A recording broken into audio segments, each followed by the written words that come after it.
As footage continues releasing, and astute internet sleuths continue analyzing anomalies and inconsistencies, some have suggested that the so-called final experiment's 24-hour Antarctic sun might have been recorded in a controlled environment rather than on location. Unbeknownst to most, for the past few years, portable panoramic 360-degree LED studio setups now exist and are being used for Hollywood productions like The Mandalorian and many others. Amazon Volume or Amazon Studio 15, for example, are state-of-the-art studios which take the standard of green or blue screen technology and completely blow it out of the water.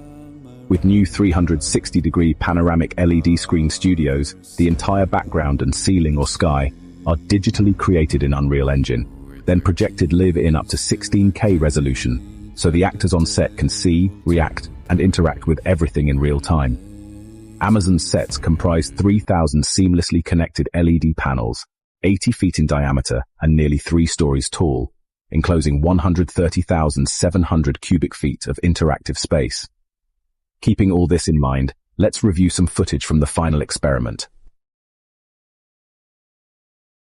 To begin with, watch the supposed sun circling around during their 24-hour time-lapse video and pay close attention to its shape. Notice how the sun changes from circular to being smushed down horizontally, back to perfectly circular, then smushed across vertically, and then back again. Some observers have noted that this behavior seems unusual compared to how the sun typically looks in similar time-lapse footage from the Arctic. Now pay attention to the changes in length and direction of McToon's shadow as he paces around the base camp. In the space of walking only a matter of feet, his shadow somehow completely changes direction and triples in length. Watch as his shadow stretches, contracts, and sharply changes angles within the space of just a few paces.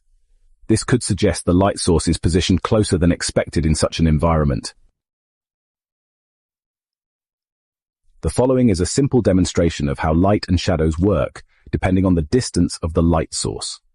In the first example, the light source is held close to the action figure as he moves along the table, and we see quite pronounced changes in the length and direction of his shadow.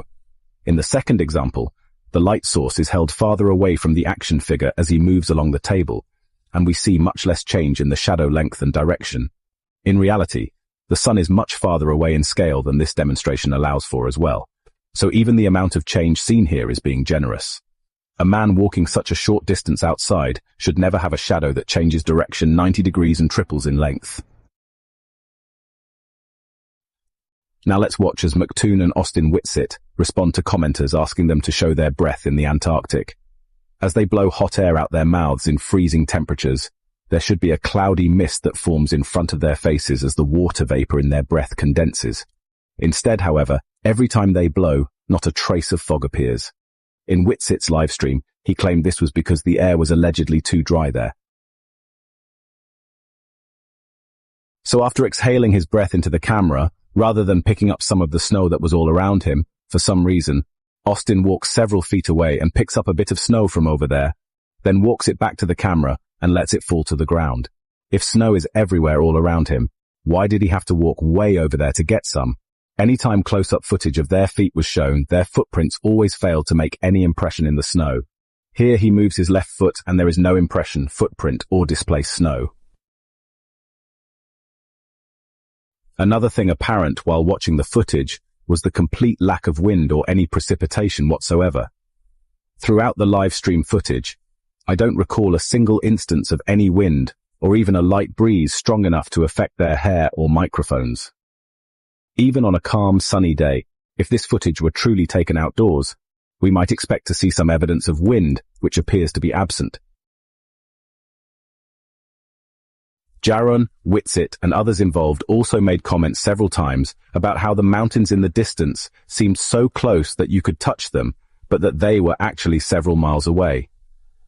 The mountains do seem strangely closer than they should appear, and if you pay attention to where the background and foreground meet in footage from the final experiment, particularly the 24-hour sun time-lapse, some have pointed out that certain visual elements suggest a controlled filming environment, such as potential separation lines or irregularities in lighting. By adjusting the contrast, anomalies in the video footage become more apparent, which could suggest the use of digital effects.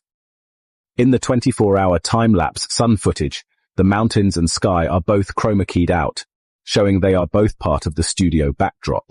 Compare this to other footage taken at Union Glacier. When chroma key is applied, only the sky disappears, leaving the real mountains untouched. This makes the case that the final experiment might involve a blend of studio recordings and actual outdoor footage, creating a mix that has raised questions among viewers.